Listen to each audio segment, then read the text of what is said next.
Welcome to the Marshall Pruett Podcast, presented by Cooper Tires, and also with support from Bell Racing Helmets USA this month.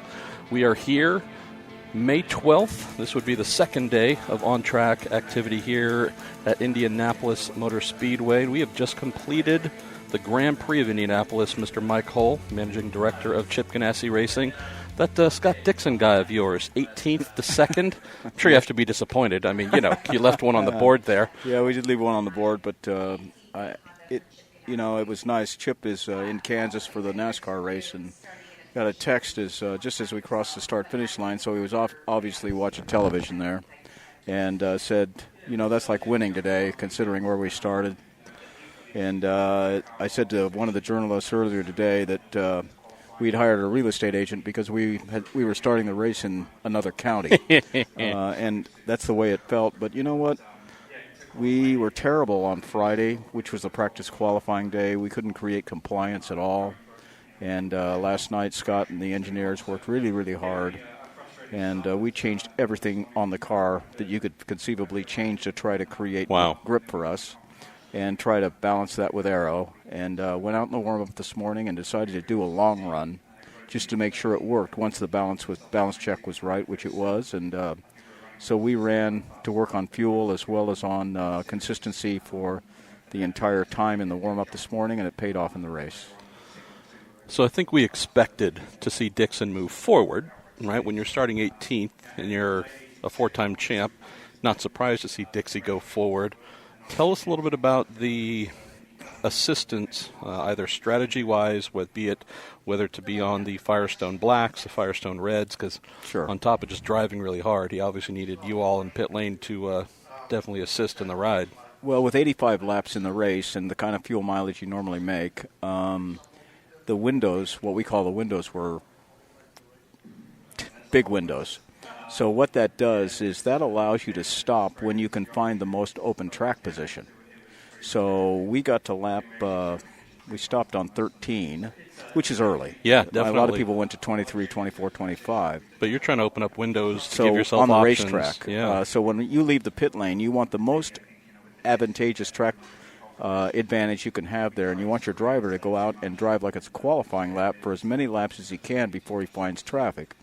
I think we drove 12 or 13 laps before we found the first car, and for those 12 laps, he was going almost 2 seconds a lap faster than anybody on the racetrack. Just crazy. He was on sticker reds, which was in our plan, and then the people we were racing against began to peel in the pits, and we used that to our advantage, and we passed, I think, everybody except that we had potentially could, except for Rossi, and we got him on the second stop by an eyelash. His guys did a great job, and our guys did a great job, and just beat him out of the pits. That's how you have to do it. It doesn't always work that way. So appreciate very much that IndyCar changed the laps for the race. Yeah. Because it really helped with our strategy. As I mentioned in the beginning, we have our friends at Bell Racing Helmets supporting us this month, and our podcast, our days at Indy, are supported by them as well. And if you're in town this month, we're getting ready for the Indy 500, be sure to stop by their new location on Main Street in Speedway, Indiana, right by IMS where we are right now, Mike. Synonymous with safety, innovation, performance, and engineering excellence. Bell is trusted by more champion drivers than any other brand. We have 19 Bell helmeted drivers here getting ready to try and qualify for the Indy 500. So stop in, get some merchandise, and check out their new facility. So as Robin and I were discussing right after the race, it seemed like at least roughly halfway in, it was either going to be Wickens standing atop the podium, Will Power, but there was going to be a 1-2 somewhere there. Obviously, you guys had different plans. You had different thoughts about who might be standing where in the podium. What are you doing? What aren't you doing while Dixie is out, whether it is being on reds, clear road, 2 seconds per lap faster than everyone else? How much are you on the radio letting him know the ground being gained? Or is this a situation where you kind of let the virtuoso work? Well, we set it up early. When we started the race on black tires in 18th position, and once everybody settled down and the thing got going, he worked a little bit of magic and passed a couple of people there on the start, and then there were those two incidents kind of simultaneously that moved us up a couple more spots. That helped. I think we were 13th at that point, starting in 18th, so we were actually 5 spots up, which we hadn't anticipated, but that worked. And so what we do on the radio is let him know what the lap times are on red tires. So the people that are out there either on sticker reds or scrubbed reds, they were running a full second a lap faster than we were at that point, pretty consistently. So that meant we were in on 13, so for 12 laps in the in-lap 13, we lost to the people on reds. We lost at least 12 seconds to the leader. Wow, yeah. So we knew that we had to double that up coming back, which we were able to do. Scott was able to do, and he understood that before we ever left the pit lane, and he understood what the pace was. And so as he was running, the people we were racing against at that point were on reds, but they were well used. So now they've slowed down a ton, and we are getting after it. So it just worked, it just worked well, and Scott understands all of that. People probably remember we run from the back row at Mid-Ohio doing exactly the same thing, where we just waited for that track position to open up, and when it opened up, we took full advantage of it. And the hardest part in doing these things is patience on behalf of the driver, because you don't want him to throw it away and have to make that time up all over again. And the people working on the car in the pit lane, the guys that are making the stop, and the people calling the strategy, you have to inhale and exhale so that when you strike, the strike is correct. And that comes from experience on all fronts, and that comes from an understanding of each other. Scott can tell with the inflection of my voice what's going on these days, because we've been together for 16 years. So are you getting him something for tomorrow for Mother's Day at least? I figure you guys trade major gifts on well, days I don't know. like that. I think maybe we should probably do something for each other.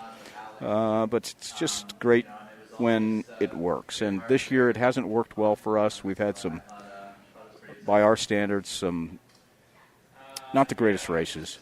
But you just don't give up, no matter what. And if you take that attitude with everybody on your team, you get result. Let's talk about that a little bit before we move on to other aspects of the race. I know the team went, from what I was told, fairly aggressive on Dixon's setup in qualifying. Didn't pan out. Came back to a little more familiar place that obviously he was able to use to his advantage today. But as you mentioned, this has not been a typical start to the season like we would expect from your team. Great pivot point today.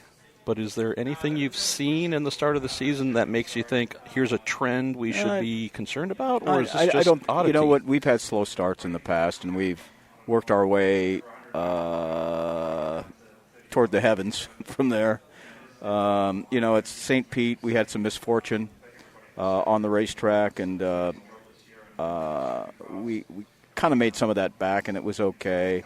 At Long Beach, we left him on the racetrack too long, and we paid the price when the pits were closed there. We had a great car there, and we should have finished at the front there, but I could take the blame for that. I didn't call him soon enough.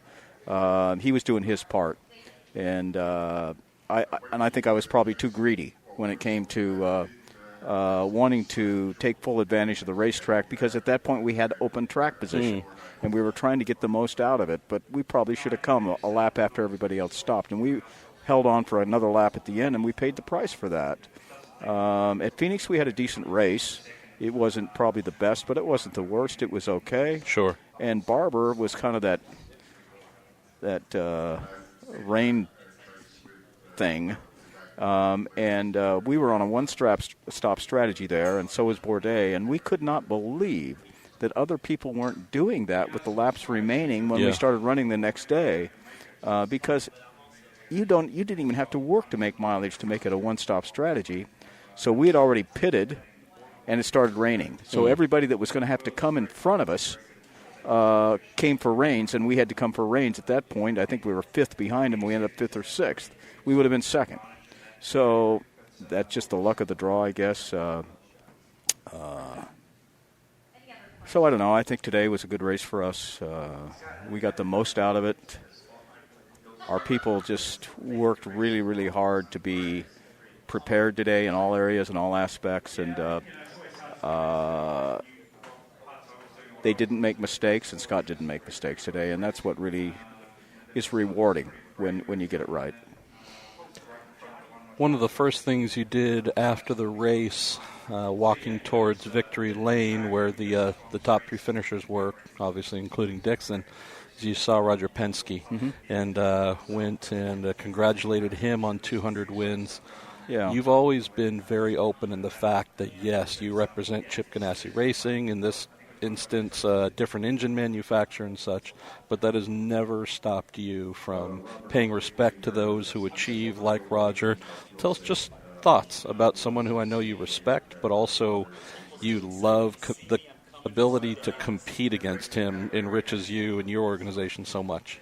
The thing is I have, from the time I was watching racing, Roger was racing something.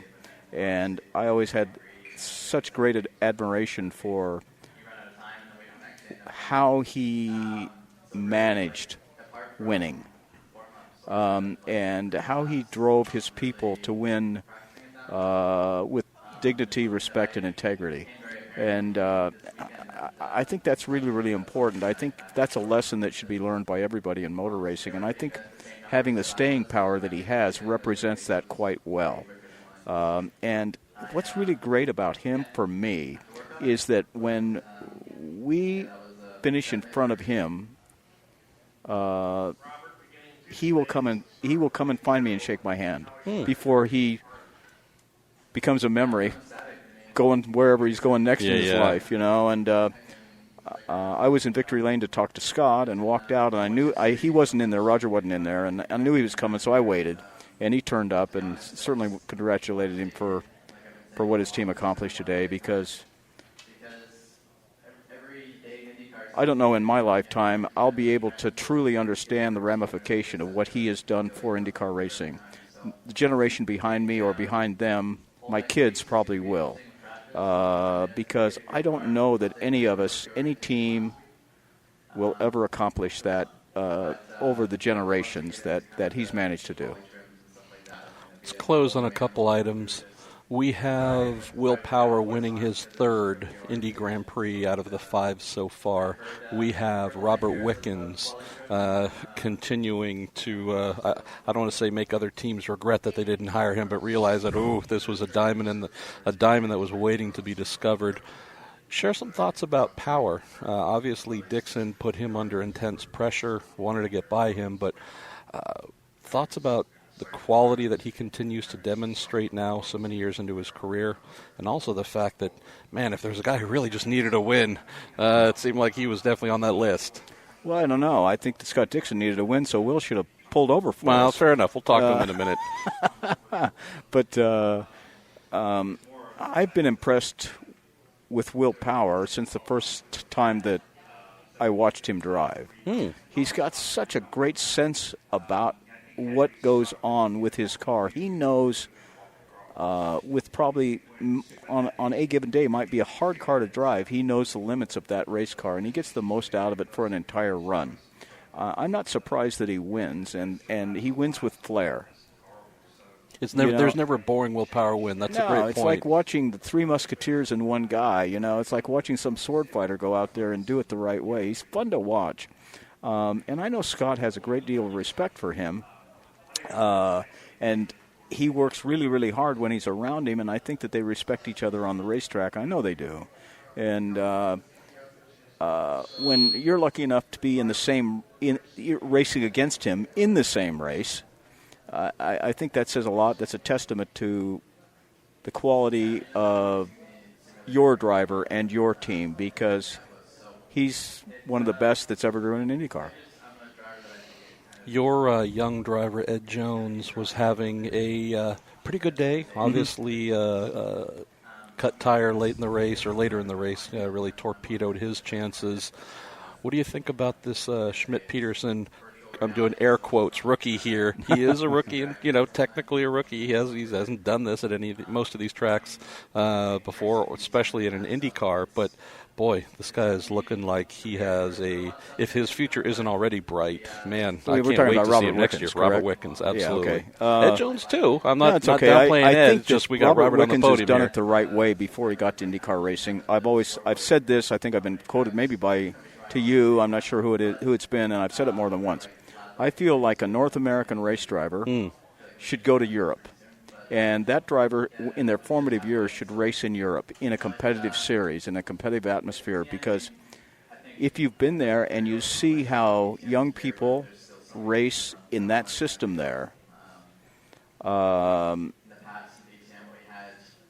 there's no do-overs. Yeah, it's not this. I don't want to demean what we do in the United States, but what happens in America... You get cast aside quickly if you don't perform in Europe. Yeah, I just think that he learned to race. I mean, he raced in Canada, but he raced in a series that was ultra-competitive, in a manufactured series, where you had to get it done. And if you didn't get it done, you didn't drive anymore. And you had to follow team orders in order to do it. And he did all of that, and I have such a high degree of respect for him and also drivers like him that come back to the United States and race, because I think that's what. If you look at Will Power, he's another example of a person who raced in Europe before he came to America in a similar system. So I just think that's really important.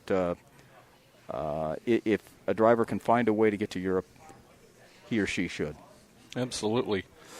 Let's talk about one or two more drivers before we close on this upcoming, some sort of 500-mile race they're having somewhere. I've heard about it. I'm not sure. I got to check that part out.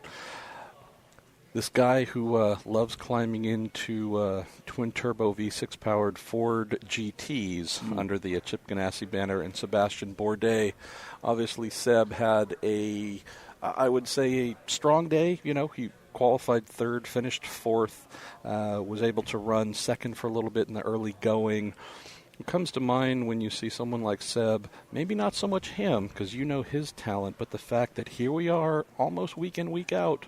We expect to see Dale Coyne Racing towards the front of the grid. I mean, you wind the clock back 5 years.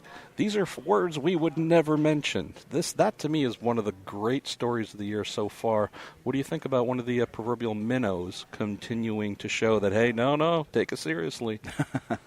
Well, if we're talking about Sebastian Bourdais on the IndyCar team that he's on, that's not a minnow team.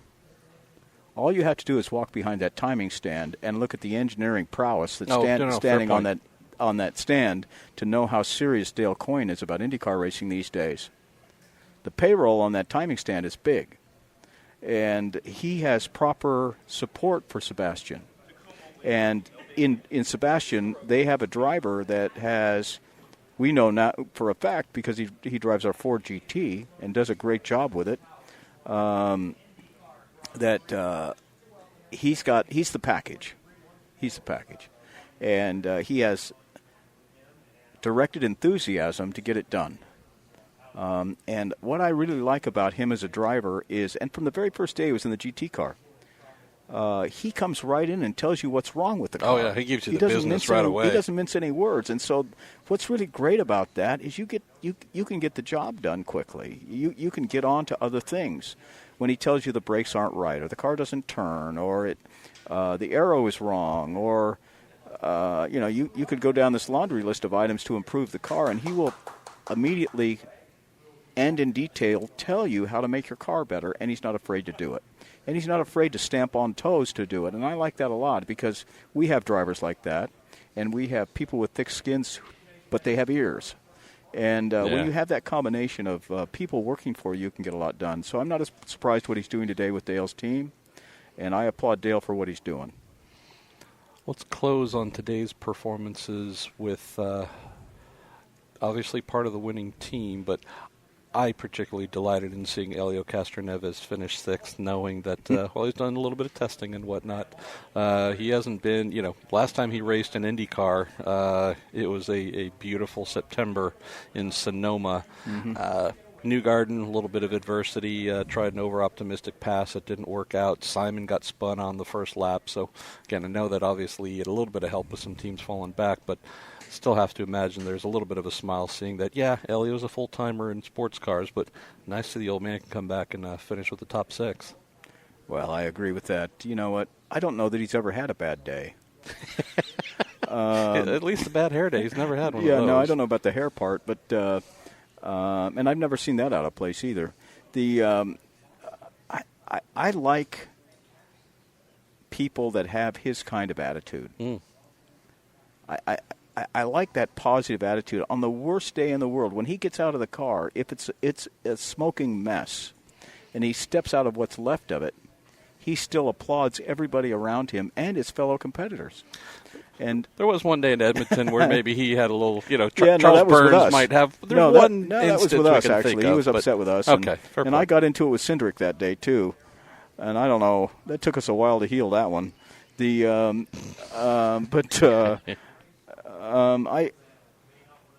just like that. You can get so much more done if you approach your life like that.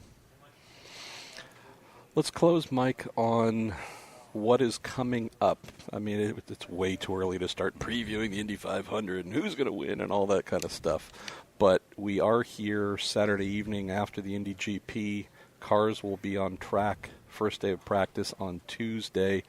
Tell us what your team will be doing between now and Tuesday, and because I assume that there's probably a fairly similar blueprint most teams will be following. Everybody go home, get good rest tonight. What's Mother's Day is tomorrow. What happens between now and Tuesday for your team? Well, first of all, we kind of we do forecast what's coming next, and for Indianapolis, the Indy 500 practice week, we start on Tuesday. We run Tuesday to Friday. Then we qualify on the weekend, and then we run the following Monday for 5 hours in what you'd call a full race practice. So there are a lot of parts and pieces that we've already prepared prior to coming here that are oval parts and pieces or low mileage parts or practice parts that will be followed later in the week or toward the end of the week or for race practice the following week as race items for our cars. Those are already ready to go. So our shop is closed tomorrow, Mother's Day. The grounds here at the Speedway are closed, but we're not taking anything out of here. We'll come back at 8 o'clock on Monday morning and go to work. And we have 2 cars sitting here that were our spare cars for the road track race, which will be our Indy oval cars. So the engines will come out of the road racing cars. And those will start the practice week with those, get all the way through qualifying, and then race motors will be put in after that. So it'll be a long one-day event for us to be ready to start on Tuesday. As veterans, both Ed Jones and Scott Dixon run, I think, from 11 to 1, and then rookies and refreshers run for a couple hours, and then we run at the end of the day on Tuesday, and 11 to 6 Wednesday, Thursday, and Friday. Boost goes up on Friday, so we'll get to see a little speed, hopefully, and then we'll get after it with qualifying. So I think we're pretty well prepared, and those that have significant others can take full advantage of that on Sunday. And if you don't, you can play golf or something. Nice. And your the spare cars that are going to be your Speedway cars, those are vehicles where, let's just say you did not want those to have to be used as spares for the road course because the team has spent an inordinate amount of time trying to perfect the bodywork and all the seams so they're as perfect through the air as possible. So that's the other thing, too, it's not as if you have, quote, Speedway cars sitting there, but they have been specially prepared that, hopefully they should be perfect once you roll off on Tuesday. I mean, the thing is, they say the best laid plans of mice and men would tell you that you want to have the perfect race car for the entire time at the Indianapolis 500. But we've seen cars come out of the museum that have won this race. So you try to have a plan and stick to the plan, and if everything goes right, that's what we'll do.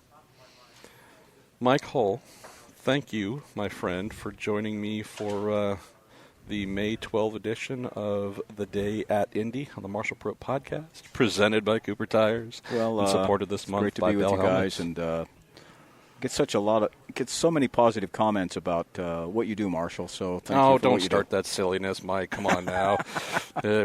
Robin and I were having people throw beer cans at us today and all kinds of stuff like that. Well, they were probably full. True. A couple of them bonked me in the head. But no, I mean, and thank you. Another thing that we always get is so many comments, just folks appreciating your insights and breaking open the inside of the sport that often is not always explained well. So don't be surprised if I ask you up here one or two more times before we're done this month. Okay, let's see what happens.